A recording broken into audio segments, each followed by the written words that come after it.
Welcome back everyone. Now I'm going to do a quick comparison between the PlayStation 4, which is the older console, against the PlayStation 5. Now obviously as soon as the minute this thing comes out, I'm definitely going to be buying it and doing full-on videos about it. But just like how I did for the Xbox Series X, I want to do the same thing for the PlayStation 5 and compare it to its older consoles. Now if you have all the money in the world, getting the PlayStation 5 will 100% be the better decision. It's going to just be the better console overall. Now there may be some weird things about it, like if you're comparing the PlayStation 4 to the digital PS5, but in this case, top tier PS5 does have a disc slot, so it's totally okay. Now the great thing about the PS5 is that it does have apparently some backwards compatibility to PlayStation 4 games, which is really impressive. So whether you do get the digital or the CD version, you can always go and play your games, whether you download them from the PlayStation Network, or if you have the actual disc, you can get the disc version of the PS5 and play your games that way, which is a humongous highlight.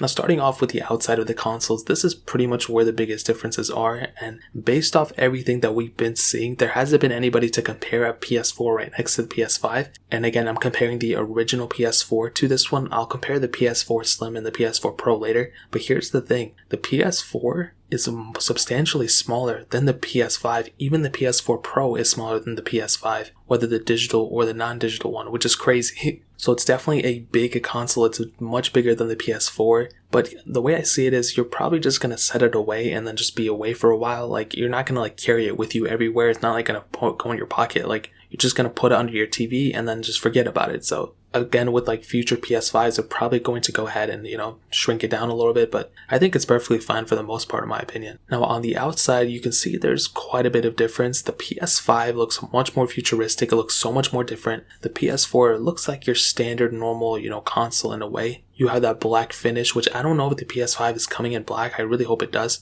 But in case it doesn't, the PS4, in my opinion, that color is just so sleek and I like it. But the PS5 just looks so futuristic in so many different ways. And the first time I saw it, I was so shocked by it. And now I'm still pretty shocked by it. Like, I haven't really seen a console that looks like this. And I think that's going to be one of its biggest selling points. People have said the Xbox Series X looks better than the PS5. I don't know. I think it's kind of like 50-50. I think the PS5 looks better than the Xbox Series X, but I really don't know. But between both, I will probably give the edge to the PS5 for looking like the better one for sure.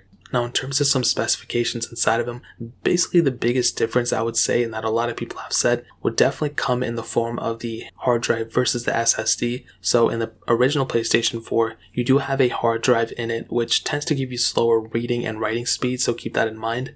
Versus on the PS5, you actually have the ability of getting an SSD and it comes pre-built. There's no, hardware upgrades to get a hard drive, to get an SSD or anything. It's not like that. So you do have that capability on there, which is really cool. So I've heard of people modding SSDs in their PS4 Pro before, but it's whatever. The PS5 does have the capability of having the SSD, which is probably, like I said before, going to be one of its biggest differences. You're going to get faster read speeds, faster write speeds, and definitely just increasing the speed overall of the gaming, so that's really, really cool. Also, the RAM got an upgrade as well. On the PS4, even the PS4 Pro, all those had 8 gigs of RAM, all of them. But with the PS5, you do actually get an upgrade, so you get twice the amount of RAM. So you get 16 gigs of RAM on that thing, which is impressive. So that's definitely going to be a humongous upgrade in that sense. Also, the Blu-ray player, which the PS4 did have, the PS4 was able to output that in 1080p. The PS4 Pro was able to output Blu-ray disc and PS4 in 4K. But the PS5 can also do 4K,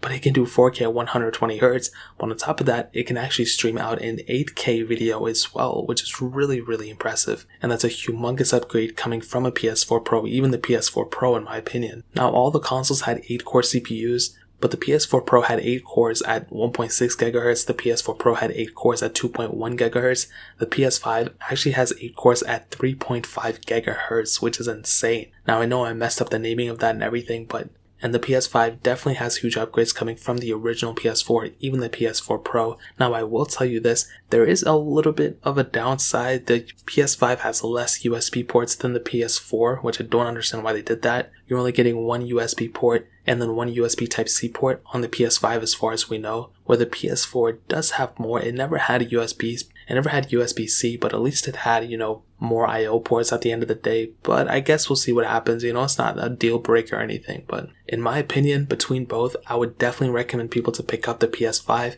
save their money, But if you currently have a PS4, I mean, you can keep it for as long as you want to. I mean, it's not going anywhere. And the games and everything that we've seen for the PS5, I mean, the graphics look great, but I think they really do need to improve on them a little bit. I think it's still kind of in that middle ground where it's like, alright, like, I feel like these games could look a little bit better, but I guess we'll see what happens when the time comes. But that's really pretty much it, guys. If you have any other questions or anything, let me know in the comment section below. If there was anything I missed out on, let me know in the comments as well. Hit the like button, that would mean so much, but definitely hit that subscribe button. Every single subscriber that we get really does count, so it means so much if you guys could hit that. Also, check out the other links down in the description as well. My Twitter, my Instagram, my second channel. All those links are linked down below. I'd really appreciate if you guys to check it out. More importantly than everything else, I love every single one of you guys. Hopefully I'll catch you guys in the next video. Peace out till then.